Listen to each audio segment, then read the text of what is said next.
Ce sont des arbres que Manon Thaudin a tout particulièrement à l'œil. Sa mission, diagnostiquer l'état sanitaire des forêts publiques du Morbihan. Là, on est sur une plantation de hêtres qui a à peu près 35 ans. Ici, elle mesure depuis 2018 le houppier de 50 hêtres, la partie aérienne de l'arbre, et le verdict est inquiétant.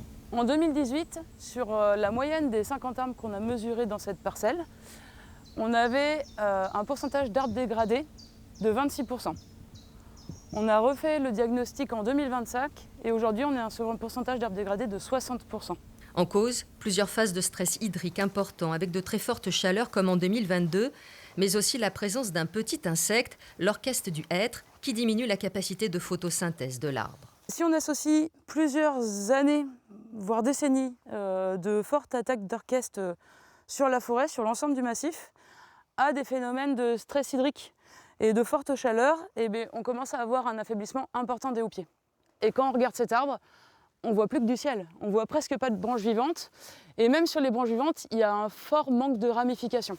Si la répétition de phénomènes météo extrêmes n'est donc pas la seule cause, épaulée dans ses assauts par des insectes ou sur ce chêne par l'oïdium, elle contribue incontestablement à affaiblir certaines espèces. On voit la dégradation de la forêt comme on l'a connue, comme on la connaît aujourd'hui.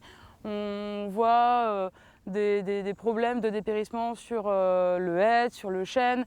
Et du coup, on a peur que la forêt qu'on connaît aujourd'hui n'existe plus à assez moyen terme.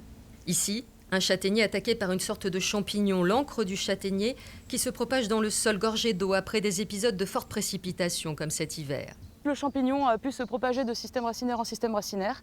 Et là, maintenant qu'on accuse un déficit hydrique, on voit les châtaigniers qui commencent à dépérir parce qu'ils n'ont plus assez de racines pour s'approvisionner en eau. Pas de solution miracle, mais la certitude qu'il va falloir diversifier la forêt pour qu'elle soit la plus résiliente possible aux températures extrêmes, aux fortes pluviométries, au vent. On va avoir des tests d'essence, de provenance, qui sont un peu différents de ce qu'on avait l'habitude de planter jusqu'à présent.